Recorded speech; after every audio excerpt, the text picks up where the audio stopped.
ನಮಸ್ಕಾರ, ಇದು ವಿಶ್ವಂಬರ ಟಿವಿ. ನಾನು ಗುರುಪ್ರಸಾದ್ ಶಾಸ್ತ್ರಿ. ಪ್ರೈಮ್ ಗೆಸ್ಟ್ ಕಾರ್ಯಕ್ರಮಕ್ಕೆ ಸ್ವಾಗತ. ಇವತ್ತು ನಮ್ಮ ಜೊತೆಗಿದ್ದಾರೆ ಶ್ರೀ ಕಿರಣ್ ನಾಯ್ಕ್, ಶಿಕ್ಷಕರು.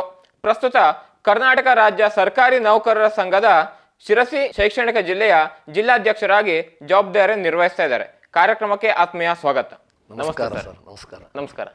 ಪ್ರಿಯ ವೀಕ್ಷಕರೇ, ಈ ವಿಡಿಯೋನ ನೋಡೋದಕ್ಕೂ ಮೊದಲು ನಮ್ಮ ಚಾನೆಲ್ ಅನ್ನ ಇನ್ನು ಸಬ್ಸ್ಕ್ರೈಬ್ ಮಾಡ್ಕೊಂಡಿಲ್ಲ ಆದ್ರೆ ತಕ್ಷಣವೇ ಸಬ್ಸ್ಕ್ರೈಬ್ ಮಾಡ್ಕೊಳ್ಳಿ. ಹಾಗೆ ವಿಡಿಯೋ ಇಷ್ಟ ಆಗಿದ್ರೆ ಶೇರ್ ಮಾಡಿ.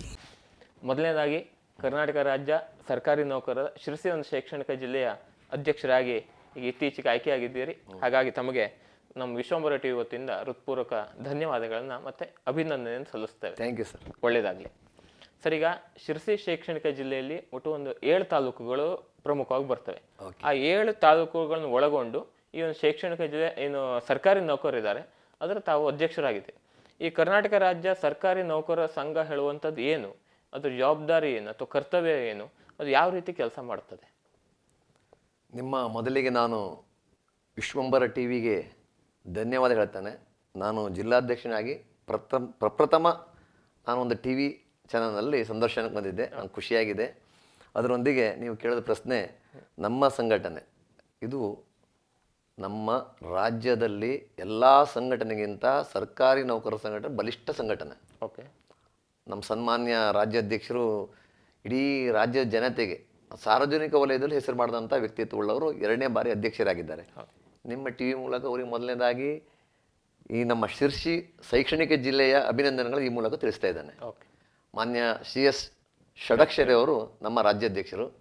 ಅವರ ಒಂದು ಅಡಿಯಲ್ಲಿ ರಾಜ್ಯದ ಎಲ್ಲ ಜಿಲ್ಲೆಗಳು ನಾವು ಕಾರ್ಯನಿರ್ವಹಿಸ್ತಾ ಇದ್ದೇವೆ. ಸರ್ಕಾರಿ ನೌಕರ ಅಂತ ಆದಮೇಲೆ ನಾವು ಸಾರ್ವಜನಿಕರ ಸೇವೆ ಮಾಡಲಿಕ್ಕೆ ಆಯ್ದುಕೊಂಡ ಒಂದು ನಮ್ಮ ಹೊಟ್ಟೆ ಪಾಡಿಗೆ ಬಂದಂಥ ಅಂತ ತಿಳ್ಕೊತೀರೋ ಅಥವಾ ನಮಗೊಂದು ಖುಷಿಯಿಂದ ಬಂದಂಥ ಒಂದು ನಮ್ಮ ಒಂದು ಟ್ಯಾಲೆಂಟಲ್ಲಿ ಸಿಕ್ಕಿದಂಥ ಒಂದು ಅಪರ್ಚುನಿಟಿ ಅಂತ ತಿಳ್ಕೊತೀರೋ ಅಷ್ಟು ನಾನು ಹೇಳಿ, ಸರ್ಕಾರಿ ನೌಕರರ ಸಂಘಟನೆ ಯಾವ ರೀತಿ ಕೆಲಸ ಮಾಡಬೇಕು, ಯಾಕಾಗಿದೆ ಅಂದರೆ ಎಲ್ಲ ಸರ್ಕಾರಗಳೊಂದಿಗೆ ನಮ್ಮ ಸರ್ಕಾರಿ ನೌಕರರು ಯಾವುದೇ ಸರ್ಕಾರ ಬಂದಾಗೂ ಘನ ಸರ್ಕಾರದ ಧ್ಯೇಯೋದ್ದೇಶಗಳನ್ನು ಯಥಾವತ್ತಾಗಿ ಕಟ್ಟಕಡೆ ಜನರಿಗೆ ತಲುಪಿಸುವ ಒಂದು ಸೇವಕರು.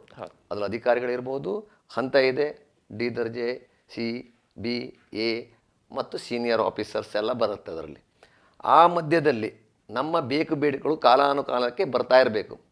ಯಾವುದೋ ಕಾಲಘಟ್ಟದಲ್ಲಿ ಆ ಬೇಕು ಬೇಡಿಕೆಗಳು ಬರಲಾದಾಗ ಅಥವಾ ಸರ್ಕಾರಿ ನೌಕರರಿಗೆ ತೊಂದರೆ ಆದಾಗ, ಆ ಸರ್ಕಾರಿ ನೌಕರರಿಗೆ ದಬ್ಬಾಳಿಕೆ ಆದಾಗ ಒಂದು ಸಂಘಟನೆಯಿಂದ ನಮ್ಮ ಬೇಕು ಬೇಡಿಕೆಗಳಿರ್ಬೋದು, ನಮಗೆ ಬೇಕಾದ ನ್ಯಾಯ ಸಿಗಬೇಕಾದ್ರೆ ಈ ಸಂಘಟನೆಯೇ ಮುಖ್ಯ ಪಾತ್ರ ವಹಿಸ್ತದೆ. ಬಿಟ್ಟರೆ ಒಬ್ಬ ನೌಕರರಿಂದ ಏನು ಮಾಡಲಿಕ್ಕಾಗಲ್ಲ. ಆ ಅಧಿಕಾರಿಗಳು ಒಂದು ಕೆಟ್ಟದಾಗಿ ನಡ್ಕೊಳ್ಳುವ ಅಧಿಕಾರಿಗಳು ಸಹಿತ ನಮ್ಮ ಮೇಲೆ ದಬ್ಬಾಳಿಕೆ ಮಾಡ್ಕೊಳ್ಳುವಂಥ ವ್ಯವಸ್ಥೆ ಇರುತ್ತೆ. ಈ ಎಲ್ಲ ವ್ಯವಸ್ಥೆಗೆ ಸಂಘಟನೆ ಬೇಕಾಗಿದೆ. ಆ ಸಂಘಟನೆ ಮೂಲಕ ನಾವೆಲ್ಲ ಸಮಸ್ಯೆಗಳನ್ನು ಆದಷ್ಟು ಬೇಗ ಬಗೆಹರಿಸ್ಕೊಂಡಿದ್ದೇವೆ. ಓಕೆ. ಈಗ CS ಷಡಕ್ಷರಿ ಅವರು ನಿಮ್ಮ ರಾಜ್ಯಾಧ್ಯಕ್ಷರು 2ನೇ ಅವಧಿಗೆ ಒಂದು ಒಳ್ಳೆಯ ಗೆಲುವನ್ನು ಪಡೆದಿದ್ದಾರೆ. ಇತ್ತೀಚೆಗಷ್ಟೇ ಏನು ಅವರು ರಾಜ್ಯಾಧ್ಯಕ್ಷರಾಗಿ 2ನೇ ಬಾರಿಗೆ ಆಯ್ಕೆ ಆಗಿದ್ದಾರೆ. ಸದಸ್ಯರ ಜೊತೆ ಅವರ ಒಂದು ಒಡನಾಟ ಅಥವಾ ವರ್ತನೆ ಹೇಗಿದೆ? ಜೊತೆಗೆ ಯಾರೋ ಒಬ್ರು ಅಂದರೆ ಸಂಘ ಸದಸ್ಯರು, ಈಗ ಅವರೊಬ್ಬರು ಸರ್ಕಾರಿ ನೌಕರರು, ಜೊತೆಗೆ ಆ ಸಂಘ ಸದಸ್ಯರಿಗೆ ಏನೋ ಒಂದು ಕಷ್ಟದಲ್ಲಿದ್ದಾಗ ಅವರು ರೆಸ್ಪಾನ್ಸ್ ಹೇಗಿದೆ? ಈಗ ಮಾನ್ಯ ಷಡಕ್ಷರಿ ಅವ್ರ ಬಗ್ಗೆ ಹೇಳಬೇಕಾದ್ರೆ ಅದು ವ್ಯಕ್ತಿಯಲ್ಲ, ಶಕ್ತಿ ಅಂತ ನಾವು ಪದಪ್ರಯೋಗ ಮಾಡ್ತಾ ಇದ್ದೇವೆ. ಆದರೆ ಅವರ ಶಕ್ತಿ ಯಾವ ರೀತಿ ಇದೆ ಅಂತ ಆದರೆ, ಇಡೀ ಕರ್ನಾಟಕ ಸರ್ಕಾರದ ಎಲ್ಲ ಇಲಾಖೆಯ ನೌಕರರು ಪ್ರೀತಿಸುವ ವ್ಯಕ್ತಿ. ಇವು ಮೊನ್ನೆ ನಡೆದ ಎಲೆಕ್ಷನ್ನಲ್ಲಿ ಅವರು ಜೈಬೇರಿ ಬಾರಿಸಿದ್ದಾರೆ. ಅವರ ಸಾಧನೆಗಳು ಅವರಿಗೆ ಜೈಬೇರಿ ಕೊಟ್ಟಿದೆ. ಅಭಿವೃದ್ಧಿ ಯಾವ ರೀತಿ ಅಂದರೆ, ಒಂದು ಕರ್ನಾಟಕ ರಾಜ್ಯ ಸರ್ಕಾರಿ ನೌಕರರ ಸಂಘ ಇದೆ ಹೇಳುವುದು ನಾವೆಲ್ಲ ನೌಕರಿ ಸೇರಿ 28 ವರ್ಷ ಆಗಿದೆ. ಇದು ಕಳೆದ 5 ವರ್ಷಗಳಿಂದ ಎಲ್ಲ ಜನಸಾಮಾನ್ಯರ ಬಾಯಲ್ಲಿ ಷಡಕ್ಷರಿ ಹೇಳುವ ಶಬ್ದನೂ ಬರ್ತಾ ಇದೆ. ಕರ್ನಾಟಕ ರಾಜ್ಯ ಸರ್ಕಾರಿ ನೌಕರರ ಸಂಘ ಬಲಿಷ್ಠ ಹೇಳಿ ಜನ ಮಾತಾಡ್ಕೊತ ಒಂದು ವ್ಯಕ್ತಿತ್ವವನ್ನು ರೂಪಿಸ್ಕೊಂಡಿದ್ದಾರೆ. ಅವರು ನೇರವಾಗಿ ಯಾವುದೇ ವರ್ಗದ ಅಧಿಕಾರಿ ಅಥವಾ ನೌಕರ ತನ್ನ ಸಮಸ್ಯೆಯನ್ನು ಹೇಳ್ಕೊಳ್ಳಿಕ್ಕೆ 24/7 ವರ್ಕ್ ಮಾಡ್ತಾ ಇದ್ದಾರೆ. ಅದು ತಮ್ಮ ಆರೋಗ್ಯದ ಕಡೆ ಗಮನ ಕೊಡದೆ, ತನ್ನ ಕುಟುಂಬದ ಕಡೆ ಗಮನ ಕೊಡದೆ, ಸರ್ಕಾರಿ ನೌಕರರಿಗೆ ಬೇಕು ಬೇಡಿಕೆಗಳ ಸಲುವಾಗಿ ಎಲ್ಲ ರೀತಿಯ ಪ್ರಯತ್ನಗಳನ್ನು ಮಾಡಿ 7ನೇ ವೇತನವನ್ನು ಕೊಡಿಸುವ ಜಾಣ್ಮೆಯನ್ನು ಮಾಡಿದ್ದಾರೆ. ಇಂಥ ಒಂದು ಸಂದರ್ಭದಲ್ಲಿ ನಮ್ಮ ಘನ ಸರ್ಕಾರಕ್ಕೆ ನಾವು ಅಭಿನಂದಿಸ್ತಾ ಇದ್ದೇವೆ. ಅದು ಈಗಾಗಲೇ ಅಭಿನಂದನೆ ಹೇಳಿದ್ದೇವೆ. ಒಟ್ಟೊಟ್ಟಿಗೆ ಯಾವುದೇ ಸರ್ಕಾರ ಬಂದರೂ ನಮ್ಮದೇ ಸರ್ಕಾರ, ನಾವು ರಾಜಕೀಯೇತರ ಸಂಘದವರು, ನಾವು ಇಲ್ಲಿ ನೌಕರರು, ಕಟ್ಟಕಡೆಯ ಜನರಿಗೆ ಸರ್ಕಾರ ಘನ ಸರ್ಕಾರದ ಯೋಜನೆಗಳನ್ನು ಯಥಾವತ್ತಾಗಿ ಜಾರಿ ಮಾಡುವಂಥ ಅಧಿಕಾರಿ ವರ್ಗ. ಅದರ ಜೊತೆಗೆ ನಮ್ಮ ಕುಟುಂಬದ ಸಮಯವನ್ನು ಕಳೆಯುವ ಸಮಯವನ್ನು ನಾವು ಸಂಘಟನೆಯಲ್ಲಿ ತೊಡಗಿಸ್ಕೊಂಡು ನಮ್ಮ ಷಡಕ್ಷರವರು ನಮ್ಮೆಲ್ಲರನ್ನೂ ಅತಿ ಉತ್ತಮ ರೀತಿಯಲ್ಲಿ ಪ್ರೀತಿಸಿ ನಮ್ಮ ಕೆಲಸ ಕಾರ್ಯಗಳನ್ನು ಮಾಡ್ತಾ ಇದ್ದಾರೆ. ಓಕೆ, ಈಗ ಮುಂಚಿನೂ ಇದೆ, ಆದರೆ ಇತ್ತೀಚೆಗೆ ಕೆಲವು ಕಡೆ ನಾವು ಜಾಸ್ತಿ ಕಾಣ್ತಾ ಇದ್ದೀವಿ. ಈಗ ಸರ್ಕಾರಿ ನೌಕರ ಮೇಲೆ ಯಾವುದೇ ರೀತಿ ಅಧಿಕಾರಿಗಳು ಇರ್ಬೋದು, ಕ್ಲಾಸ್ 1 ಅಥವಾ ABC ಯಾವುದೇ ರೀತಿ ಕ್ಯಾಟಗರಿ ಇರ್ಬೋದು, ಜನಪ್ರತಿನಿಧಿಗಳು ಅವರು ಬೇಕಾದ್ರೆ ಗ್ರಾಮ ಪಂಚಾಯತ್ನ ಹಿಡಿದು ಯಾವುದೇ ರಾಜ್ಯ ಸರ್ಕಾರ ಪ್ರಮುಖ ಹುದ್ದೆಯಲ್ಲಿರುವಂಥ ಜನಪ್ರತಿನಿಧಿಗಳು ಇರ್ಬೋದು, ಕೆಲವು ಕಡೆ ಅಶ್ಲೀಲ ಶಬ್ದಗಳನ್ನು ಬಳಸಿ ಬೈಯುವುದು ಪಬ್ಲಿಕ್ಕಲ್ಲಿ ಅಥವಾ ದೌರ್ಜನ್ಯ ಮಾಡೋದು, ಈ ಥರ ಎಲ್ಲ ಮಾಡ್ತಾರೆ. ನಾವು ಸಾಕಷ್ಟು ಕಡೆ ಕೇಳಿದ್ದೀವಿ, ನೋಡಿದ್ದೀವಿ. ಒಬ್ಬ ಸರ್ಕಾರಿ ನೌಕರರಾಗಿ ಇದ್ರ ಬಗ್ಗೆ ನಿಮ್ಮ ಅಭಿಪ್ರಾಯ ಏನು? ಸರಿನಾ ಇದು? ಇದು ಸ್ವಾಭಿಮಾನದ ಪ್ರಶ್ನೆ. ಎಲ್ಲರಿಗೂ ಸ್ವಾಭಿಮಾನ ಇರುತ್ತೆ. 4 ಜನರ ಮುಂದೆ ಯಾರಿಗೂ ಬೈಯುವಾಗಿಲ್ಲ. ಆದರೆ ಕೆಲವೊಂದು ಪ್ರಕರಣಗಳಲ್ಲಿ ಸಾರ್ವಜನಿಕರು ಭಾಳ ಅಸಮಾಧಾನ ಆದಾಗ ಎಲ್ಲೋ ಜನಪ್ರತಿನಿಧಿಗಳು ಆ ರೀತಿ ವರ್ತನೆ ಮಾಡಿದ್ರೆ ಅದನ್ನು ನಾವು ಖಂಡಿಸಿದ್ದು ದಾಖಲೆಗಳಿದೆ. ವರ್ತನೆ ಮಾಡಿದ್ರೆ ಅದನ್ನು ವರ್ತನೆ ಮಾಡೋದು ಸರಿ ಅಂತ ಹೇಳಲ್ಲ. ಆ ಒಂದು ಸಂದರ್ಭ ಮಾಬ್ ಕಂಟ್ರೋಲ್ ಮಾಡೋ ಸಲುವಾಗಿ ಮಾತಾಡಿರ್ತಾರೆ. ನಾವು ಅದನ್ನು ಚರ್ಚೆ ಮಾಡಿ ಆ ವ್ಯಕ್ತಿಗೆ ನೋವಾದಲ್ಲಿ ಅವರಿಂದ ನಾವು ಏನಾದರೂ ನಮಗೆ ಅವರು ರಿಕ್ವೆಸ್ಟ್ ಮಾಡಿ ಹೀಗಾಗಿದೆ, ಅನ್ಯಾಯ ಆಗಿದೆ ಅಂದರೆ ನಾವು ಸಂಘಟನೆಯವರು ಆ ಸಂಬಂಧಪಟ್ಟಂತೆ ನಾವೆಲ್ಲ ಒಟ್ಟಾಗಿ ನಮ್ಮ ಜಿಲ್ಲೆಯ ಹಂತ ಇರ್ಬೋದು, ರಾಜ್ಯ ಹಂತದಲ್ಲೂ ನಾವು ಹೋರಾಟಕ್ಕೆ ರೆಡಿ ಇದ್ದೇವೆ. ನಾವು ಸರ್ಕಾರಿ ನೌಕರರು, ಜನರ ಸೇವಕರು, ಅದು 100ಕ್ಕೆ 100 ಮಾಡ್ತೀವಿ. ಜನಪ್ರತಿನಿಧಿಗಳು ನಮ್ಮನ್ನು ಯಾವ ರೀತಿ ಚೆನ್ನಾಗಿ ನೋಡ್ಕೊಳ್ತಾ ಇದ್ದಾರೆ, ಪ್ರಶ್ನೆ ಇಲ್ಲ. ಅವರಲ್ಲೇ ನಮ್ಮ ಪ್ರಯತ್ನ ಪಟ್ಟು ನಾವು ಅವರಲ್ಲೇ ನಮಗಾದ ಅನ್ಯಾಯವನ್ನು ಬಗೆಹರಿಸಿಕೊಳ್ಳಲಿಕ್ಕೆ ಒಂದು ವೇದಿಕೆ ಇದೆ ನಮಗೆ. ಅದು ಕಾನೂನಲ್ಲೂ ಅವಕಾಶ ಇದೆ ಸರ್. ಸರ್, ಈಗ ಸರ್ಕಾರಿ ನೌಕರರಿಗೆ ಪ್ರಸ್ತುತವಾಗಿರುವಂಥ ಸಮಸ್ಯೆಗಳು ಏನು ಪ್ರಮುಖವಾಗಿ? ಪ್ರಮುಖ ಸಮಸ್ಯೆ ಅಂದರೆ ನಮ್ಮ ಈ 2006 ನಂತರ ನೇಮಕಾತಿ ಆದವರಿಗೆ ಪಿಂಚಣಿ ವ್ಯವಸ್ಥೆಯಲ್ಲಿ ಭಾಳ ವ್ಯತ್ಯಾಸ ಆಗಿದೆ. ನಮ್ಮದು OPS, old pension scheme, new pension scheme ಅಂತ ಸಾಕಷ್ಟು ನಮ್ಗೆ ಗೊತ್ತಿದೆ. ಹೌದು. ಆ NPS ಹೇಳೋದು ನಮ್ಮ ನೌಕರರ ಸಂಧ್ಯಾ ಕಾಲದ ಬದುಕು ದುಸ್ತರ, ತುಂಬ ತೊಂದರೆಲಿ. ಯಾರೇ ನೌಕರ ಆಗಲಿ ಅವನ ಅಂತ್ಯ ಖುಷಿಲಿರಬೇಕು. 60 ವರ್ಷ ಸೇವೆ ಸಲ್ಲಿಸಿ ಮನೆಗೆ ಹೋದಾಗ ಅವನು ಸುಂದರ ಜೀವನ ಮಾಡಲಿಕ್ಕೆ ಸಾಕಷ್ಟು ಅವನಿಗೆ ಆರ್ಥಿಕ ಸೌಲಭ್ಯ ಒದಗಿಸುವಂಥ ಒಂದು ನಮ್ಮ OPS ಮಾದರಿಯಲ್ಲಿ ಅವಕಾಶವಿದೆ. ಆದರೆ NPSಲ್ಲಿ ಆ ರೀತಿ ವ್ಯವಸ್ಥೆ ಇಲ್ಲ. ಸರ್ಕಾರಿ ನೌಕರರು ಅಂದರೆ ಒಂದು ನಿಯಮದ ಒಳಗೆ, ಪ್ರೇಮ್ ಒಳಗೆ ಕೆಲಸ ಮಾಡಬೇಕು, ಯಾವುದೇ ಚಟುವಟಿಕೆ ಮಾಡುವಂಗಿಲ್ಲ. ಸರ್ಕಾರ ನಿಯಮ ಎಲ್ಲವನ್ನು ಇಟ್ಟುಕೊಂಡು ನಾವು ನಮ್ಮ ದುಡಿಮೆಯನ್ನು ಮಾಡ್ಕೊಂಡು ಹೋಗಬೇಕು. ಈ ನಿಟ್ಟಿನಲ್ಲಿ ನಾವು ನಮ್ಮ ಸಂಧ್ಯಾಕಾಲದ ಬದುಕಿಗೆ ಹೋದಾಗ NPS ಹೇಳುವ ಮಹಾಮಾರಿ ನಮ್ಮನ್ನು ಕಾಡ್ತಾ ಇದೆ.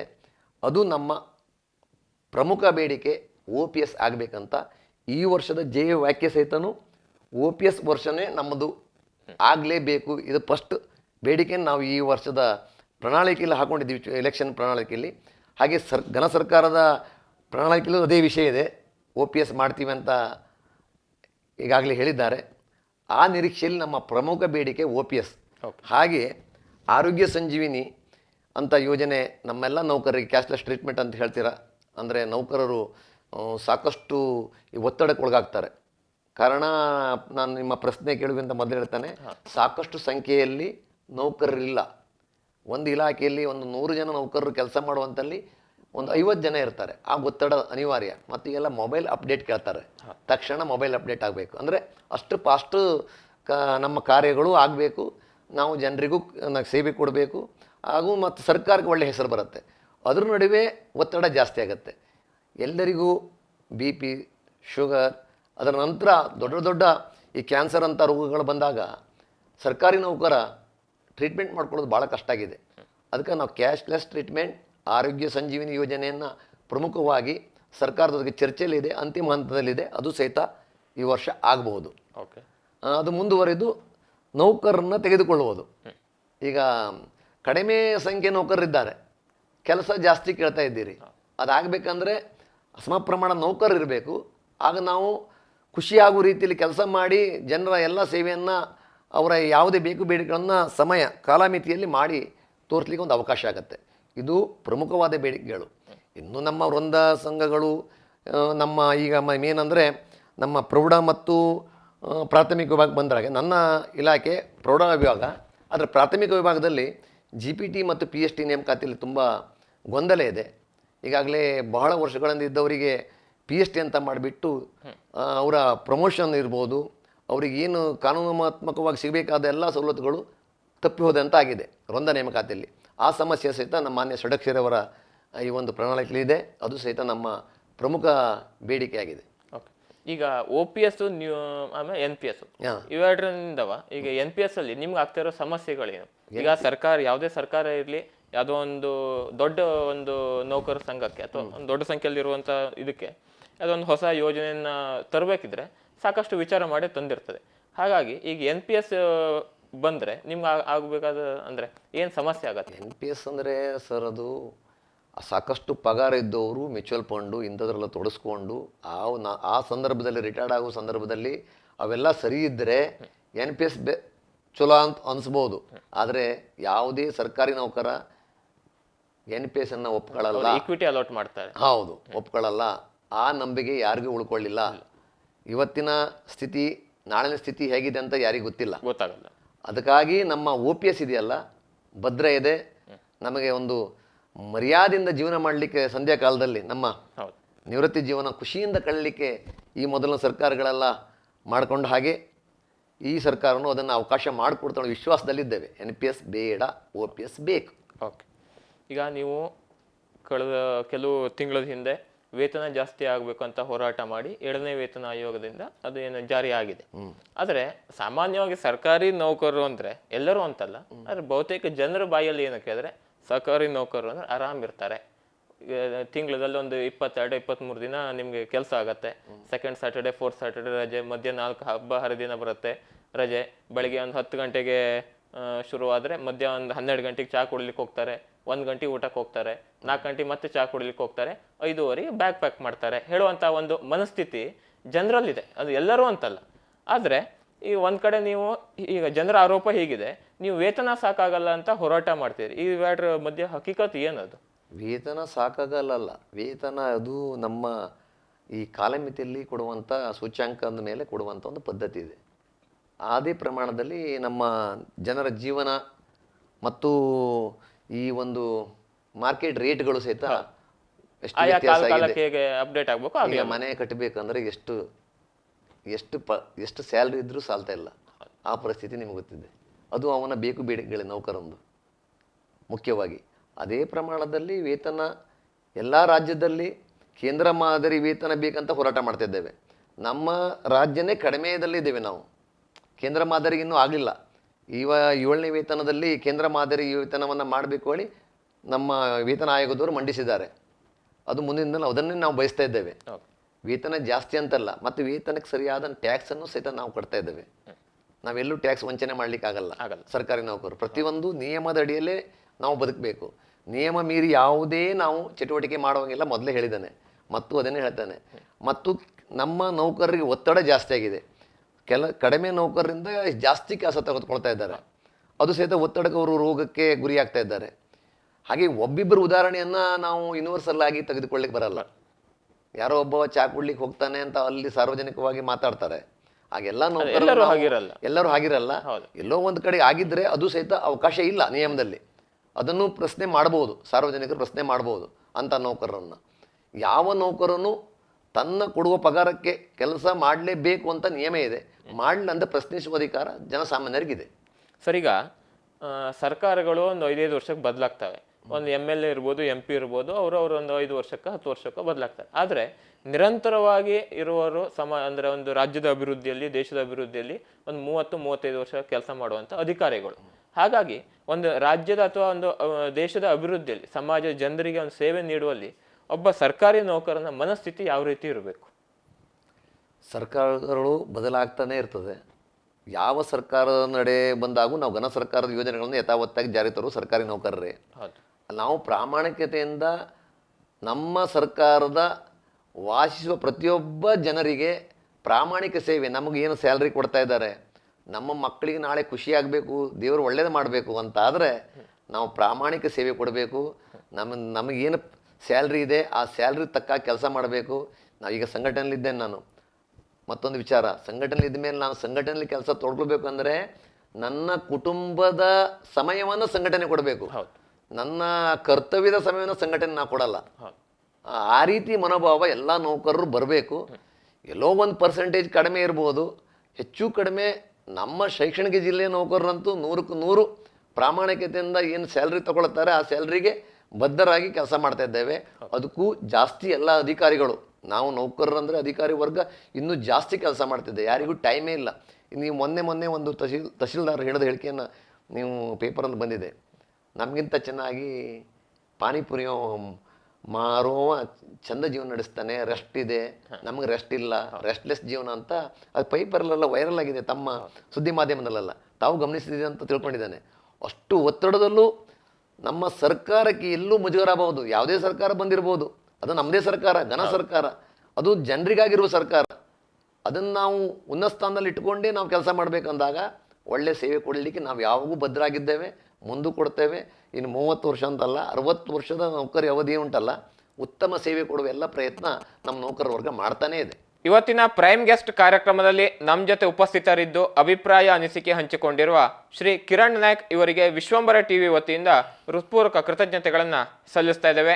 ವಿಶ್ವಂಬರ ಟಿವಿ ಕುರಿತಾಗಿ ಒಂದೆರಡು ಅನಿಸಿಕೆಯನ್ನು ಹಂಚ್ಕೋಬೇಕಂತ ಕೇಳ್ಕೊತೀನಿ ಸರ್. ಮತ್ತೊಮ್ಮೆ ವಿಶ್ವಂಬರ ಟಿವಿಗೆ ನಾನು ಅಭಿನಂದನೆ ಸಲ್ಲಿಸ್ತೇನೆ. ಯಾಕಂದರೆ ಶಿರಸಿ ಅಂತ ಸಣ್ಣ ಸಹರದಲ್ಲಿ ಒಂದು ಉತ್ತಮ ಪ್ರಯತ್ನ ಇದೆ.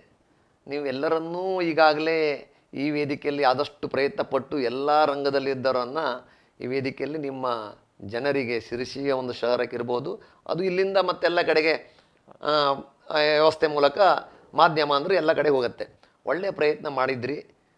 ನನಗೂ ಒಂದು ಜಿಲ್ಲಾಧ್ಯಕ್ಷನಾಗಿ, ಸರ್ಕಾರಿ ನೌಕರರ ಜಿಲ್ಲಾಧ್ಯಕ್ಷನಾಗಿ ನನ್ನನ್ನು ಗುರುತಿಸಿ ನೀವು ಭಾರಿ ನನಗೆ ಸಮಯ ಕೊಟ್ಟಿದ್ರಿ, ತುಂಬ ಸಮಯ ಕೊಟ್ಟಿದ್ರಿ.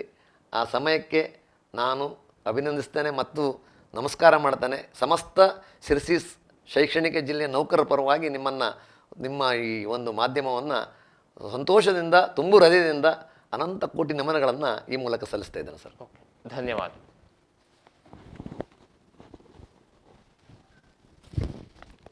ಧನ್ಯವಾದ. Thank you.